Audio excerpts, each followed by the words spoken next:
All right, let's look at 9-3, which is the third transformation. This is going to be rotations. Rotations sounds exactly like the word is. It's just you're literally going to rotate something. Now there's three components with the rotation. You got to know where the center is. Now this won't really be a trick, but you got to rotate around something. It's usually just a point. You got to know how many degrees are the angle of rotation. Are you going to rotate 90 degrees, 180 degrees? And so you got to know how much you're going to spin the figure. And then you've got to know which direction. Are you going clockwise like a clock? Or are you going counterclockwise like against the normal direction? Now this book, it doesn't really do a very good job of emphasizing it, but they are going to go counterclockwise. So counterclockwise would be going this direction. All right, so your typical clock, here's 12, 1, 2, 3. It would typically go this direction, but when we go counterclockwise, we go in reverse. All right, let's start with number 1 here. It says regular pentagon PENTA is divided into 5 congruent triangles. So you can see the 5 congruent triangles in the middle. Name a point of P, or of T. So I'm going to start, this is kind of your pre-image, T, for a 144 degree rotation. So it's going to rotate 144 degrees counterclockwise about point X. So when they say about point X, this is the center. It's just going to rotate around the center. This is the angle of rotation. How many degrees does it rotate? And obviously, if you start here at point X and your point T, if you rotate 360 degrees, you'd go all the way around back to where you started. So we're talking about 144 degrees. So it's going to end up somewhere here-ish. And we are going counterclockwise, and counterclockwise is going to be this direction. Okay, so where would T end up? Well, you could take a protractor and try to figure out how many degrees 144 degrees would be from this stage here. But what we want to do is the fact that this was 5 congruent triangles. They're all going to rotate around this point. If you rotate around a point completely, that's 360 degrees. If I take 360 divided by 5, you get 72 degrees. So every 72 degrees, you would move this length of the triangle. So basically, it looks like a 5-sided figure, but realistically, if this was the rotation, it rotates in a circle, and it would kind of go like this. And then every 72 degrees, it hits this 5-sided figure again. But it wouldn't rotate in a straight line.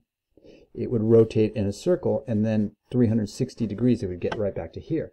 So 72, it would end up here. Point T would end up where point N is. Another 72, 72 plus 72 is 144. The answer is going to be point E. So for this one, the answer, when we go counterclockwise this way, the answer is point E, 144 degrees. So basically, if I had a protractor, this line to this line, this opening here is 144 degrees. All right, we're going to do something like this for number 2 and 3, but we're going to hold back on this because I believe this might be honors only. So let's go to number 4. Now, 4 and 5, they have graph paper here, and they actually have bigger graph paper down here at the bottom, and I've already set things up, and I'll probably use the bigger one. But let's look at number 4 first. It says plot triangle ABC. Draw the image of ABC with a 90-degree rotation. So that's how many degrees we're going to rotate counterclockwise about the origin. Origin, of course, means 0, 0. So here's the center, and this triangle is going to rotate around the center. Now, what makes rotation very strange and difficult is the fact that each one of these points, A, B, and C, is going to have its own circle. First of all, we know we're going to go counterclockwise, which is this direction, against the clock. So if you take point A, and I'm just using a pencil here because I'll erase this, it would rotate. It doesn't have a very big radius. It's the closest one to that center, and it would rotate something like this in a circle. 360 degrees, it would hit right back here. But we want 90 degrees, so just the eyeball test, 90 degrees point A will end up somewhere here. Now we don't want to just guess. We're going to actually figure out exactly where that point should be. And then what makes rotation even stranger is the fact that point B, which is way out here, has a bigger radius. And of course, if you have a bigger radius, you have a bigger circle. And so I'm just eyeballing it, and it would be something like this. Point B, their 90 degrees might be somewhere here. So this might be where point B is. Point C, again, has its own circle, and it has its own 90 degrees. So I made a mess there, but that's what's happening. There's going to be 3 circles, and you might have an A here, a B here, and a C. I'm just the eyeball test. It might be somewhere here, but let's figure out these actual spots. And when we're done with rotation, you're going to notice something very strange with the triangles. It almost does not look correct, the answer. When you look at the original pre-image and the new image, you're going to say, well, this doesn't look right. A few things that we need to keep in mind. If I'm trying to get 90 degrees on a coordinate graph, you should know for 90 degrees perpendicular, the slopes have to be opposite, meaning one's positive, one's negative, and reciprocal. If one is 2 over 3, the other has to be 3 over 2. So one has to be positive, one has to be negative, the other is 2, 3, 3, 2. And we're talking about this line here, like I'm looking at point A, from this line to this line, these would have to be opposite reciprocals with each other. All right, let's take number 4 down here at the bottom. So again, as we just mentioned, we're going to use 0, 0 as our, where we're going to rotate about. We're going to go counterclockwise, which is this direction. We're going to go 90 degrees. 90 degrees is a very hard one to do. So what we want to do is, if I look at this line here to here, you got to look, this is a positive slope. You got to figure out the slope. This is 3 up and down, 2 across. So I'm thinking about point A here. It's a positive 3 over 2. If I want a slope opposite that, that would be negative 2 over 3, up 2 across 3. So from here to here is up 3 across 2. Well, now start at 0, 0, go up 2 across 3. And so this new point, and I'll do this in red, this will be point A. And if I just look and I connect A with the center and then going out to the new A, you'll notice that is 90 degrees. It has to be 90 degrees because I chose 3, 2, 2, 3, opposite reciprocals. And of course, when you have 2 lines, those pencil lines that I just erased, opposite reciprocals, you will create 90 degrees. Again, A would normally, it wouldn't travel in a straight line. It would travel in a circle-ish motion, but that's 90-degree travel from here to here. And then another 90, another 90, and another 90, go back to 360s. But we don't need to worry about the rest of that. Let's focus on point B.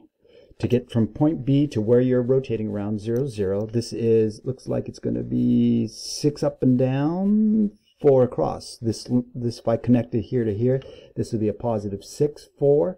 We want something 90 degrees off that. We want negative 4, 6. So 6, 4, now go 4, 6, which would be right here. And this red pen, notice this is a negative slope going downwards. This purple pen is a positive 6 up, 4 across. And that's how you get that 90-degree look here. So this would actually be the new B, B prime. Here to here, here to here, that's 90 degrees. Now C has to travel in this direction as well. C, you do the same thing.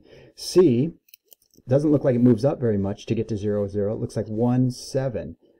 This is for point C, 1, 7. This happens to be a negative slope because if I actually looked starting at 0, 0, this thing actually falls downwards to C. Anything like this, like the pencil, is a negative slope. So in order to find opposite reciprocal of that, you go positive 7, 1. So 1, 7. I'm going to go 7, 1. So my new C, which I'll do in red, is right here. And again, I'm going to just do the eyeball test. I'm going to take my pencil from old C to the middle, from the middle to the new C. You can look at the pen and the pencil there, and you can tell that's 90 degrees. So what you want to do from here is just get your ruler, connect your 3 rotated points, which they all rotated in their own different ways, because some points were closer, some points were farther, and this is what happens in a rotation. It looks really strange, but here's your pre-image, and here is your new image, and it literally rotates here to here. A 90-degree rotation, because a coordinate graph is split 90, 90, 90, 90. If I literally took this paper and just rotated it, this triangle is this triangle. Okay. All right, that's for 90 degrees. Again, you got to think of opposite reciprocals. Let's do number 5, which is for 180 degrees rotation. So this triangle needs to go 180 degrees about the center of the origin. So this A, which is still close, it's going to make a half a circle. Now this one will be a lot easier because a half circle makes a straight line. All right, so what we're going to do here, and then of course B, which it's going to have a bigger circle, but it will be somewhere out here, and C, the same procedure. Let's go down here. We're going to go 180 degrees rotation counterclockwise. Let's focus in on A. Want to get to 0, 0? Count the slope and just repeat the slope. If it's 3 down, 2 across, just repeat it. 3 down, 2 across. And then here is the new A. And what you'll notice, it makes a straight line with the old A and passes through the middle. And not that it would travel like this, it would actually travel in a circle, but a half a circle is 180 degrees to get from here to here. That's 180 degrees. The new B is going to be, what is this, 6 down, 4 across? So again, 6 down, 4 across. And this will be your new B. And your new B through the middle to the old B, everything should line up in a straight line because 180 degrees again is a straight line. And then the C, 1 up, 7 across, 1 up, 7 across. Here's the new C. All right. Looks like 180 degrees, straight line connecting it. So now let's connect all 3 of these points and see how this triangle rotated. And there it is. This is 180 degrees. Each one of these points, point A, point B, point C, did a half a circle. And that will be the end of part 1 of chapter 9-3 notes.